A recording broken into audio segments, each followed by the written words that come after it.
conversar agora e chamar nossa reportagem também, gente, para ela falar do caso que eu acho que todo mundo, quando viu ontem, se chocou. Acho que o Brasil inteiro comentou esse caso. Renan Suquevicius já junto aqui com o quarteto também.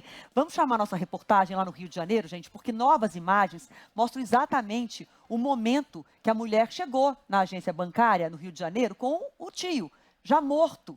Quem está com a gente para trazer esses assuntos é a Gabriela Souza. Gabriela, vai ter depoimento do motorista de aplicativo. O que se sabe da causa da morte desse idoso que já chegou lá desfalecido? Boa tarde para você, bem-vinda aqui ao Entre Nós. Obrigada, Adriana. Boa tarde para vocês também, um prazer estar por aqui.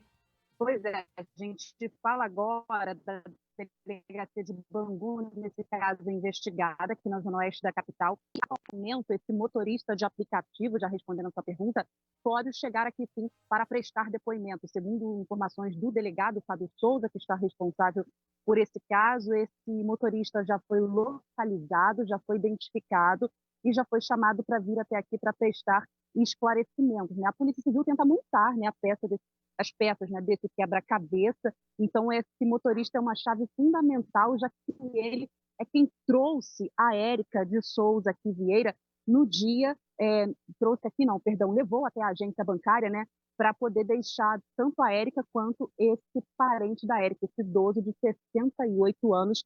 E ela já prestou depoimento também, viu? Mais cedo, inclusive, ela foi transferida já para uma unidade prisional de Benfica, vai fazer exame de corpo de delito e deve passar por audiência de custódia amanhã. Em depoimento, ela disse o seguinte: olha, já tinha um empréstimo liberado desde o dia 25 de março, ele já havia solicitado, ela que se apresentou como prima da vítima, né? E aí a polícia confirmou essa história de que esse grau de parentesco, assim que ela aparece na documentação, enfim, e disse que esse empréstimo, na verdade, já estava liberado e ela só foi até a agência para poder fazer a retirada do dinheiro, porque foi um pedido da própria vítima. Só que chegando na agência, como a gente viu nas imagens, né, a gente percebe agora, o mundo inteiro viu praticamente, choca a gente, porque esse homem, imóvel, ele não expressa nenhum tipo de reação e agora a polícia está tentando entender se ele de fato já chegou nessa agência morto. Tudo indica que sim, segundo o delegado. Por quê? É claro que os funcionários ali desconfiaram, né, dessa falta de reação desse homem, onde a Érica estava o tempo todo pedindo para ele assinar e obviamente ele não assinou. A cor dele também já estava mais do que pálido e aí os funcionários desconfiaram, chamaram o SAMU e a equipe médica do SAMU no primeiro momento constatou que ele estava morto e que havia, inclusive, por um exame preliminar cadavérico, que ele tinha já sangue na nuca. Ou seja, a gente conversando com o delegado para entender melhor essa história, ele explicou o seguinte: olha, segundo a equipe do SAMU, para o sangue já estar ali, né, na nuca, tem que ter já um período da pessoa estar morta, por exemplo, esse de aproximadamente 2 horas. Então, por isso, pela essa quantidade de horas, indica sim que esse idoso já chegou na agência bancária morto. A gente percebe por essas imagens, são imagens ali do estacionamento do shopping, onde ela tira esse idoso, coloca na cadeira de rodas. A gente tem informação também de que esse idoso não era cadeirante, ela teria alugado essa cadeira de rodas para poder circular com ele no shopping e depois levar até a agência bancária. Então agora a polícia vai esperar, né, o laudo ficar pronto da morte, um laudo de necrópsia que vai apontar detalhadamente qual foi a causa da morte. Agora, Gabi, é importante a gente trazer alguns detalhes, né? Em alguns momentos, como você falou, está clara a premeditação desse crime, porque ela alugou uma cadeira de rodas, já que ele não era cadeirante. A gente fala de outro aspecto em que ela até tenta, de alguma forma, criar uma cumplicidade com as funcionárias do banco. Ela fala: olha, você viu? Ele mexeu. Era para tentar criar aquela falsa ilusão de um movimento para envolver as pessoas que estavam filmando. Quase como se precisasse de uma testemunha, né? Dizer, não, alguém no banco viu que ele estava vivo sim, ó. Ele balançou a cabeça. É exatamente a sensação que a gente tem, né, Thaís? Gente, essa imagem é bizarra, né? Acho que foi o que mais as pessoas comentaram ontem, né, nas redes sociais, entre amigos. É muito, muito triste, nossa senhora. E vocês sabem que É importante a gente trazer, Gabi, também as possibilidades de punição para essa suposta prima, né? Agora a gente fica com medo até de chamar ela, mas uma criminosa. Quais são os crimes que a polícia pode imputar a essa mulher, a Érica? Eu já dei uma olhada, pode ser, por exemplo, fraude, né? Furto mediante fraude, pode ser o vilipêndio, que é aquela movimentação do cadáver. O que você pode contar? Já há essa informação por parte da polícia ou não? Até estelionato, né?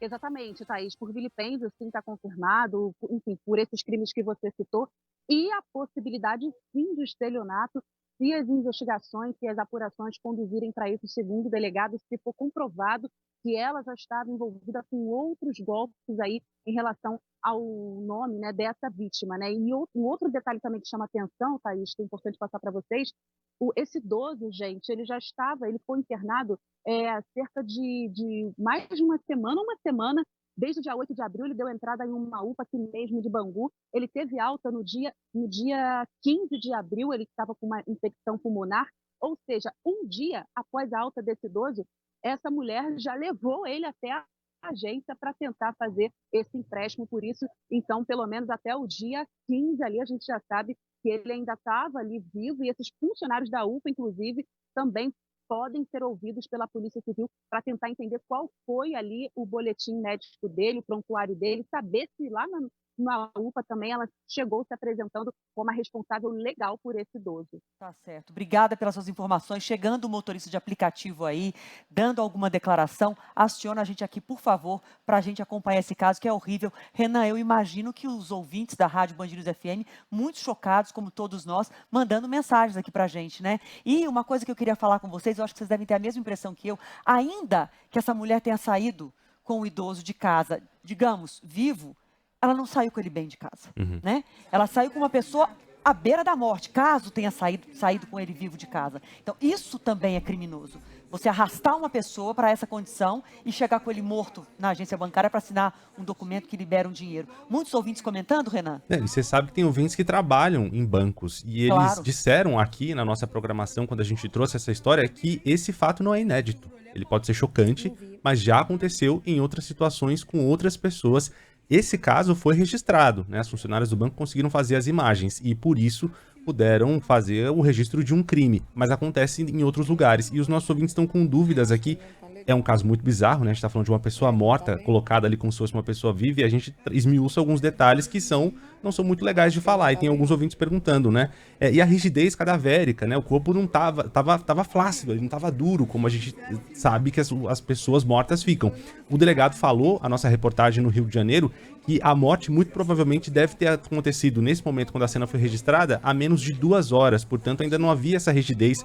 Por isso ele aparece nas imagens ali desfalecido, né? A mulher fica segurando a cabeça dele, posicionando a cabeça dele, tentando colocar a mão dele em cima da mesa e a mão volta. Cor, né, Renan? A cor dele pálida ainda. Então isso pode explicar como ele se apresentava nessa situação, nessa agência bancária. Fica de olho pra gente nas mensagens também, Renan, e é isso. Ainda que ele estivesse vivo quando saiu de casa, ela deveria ter corrido com ele para o hospital, não para a mesa de um banco, de uma agência bancária. É muito grave. A gente vai seguir nesse assunto, tem muito mais informação chegando aqui no Entre Nós. Agora,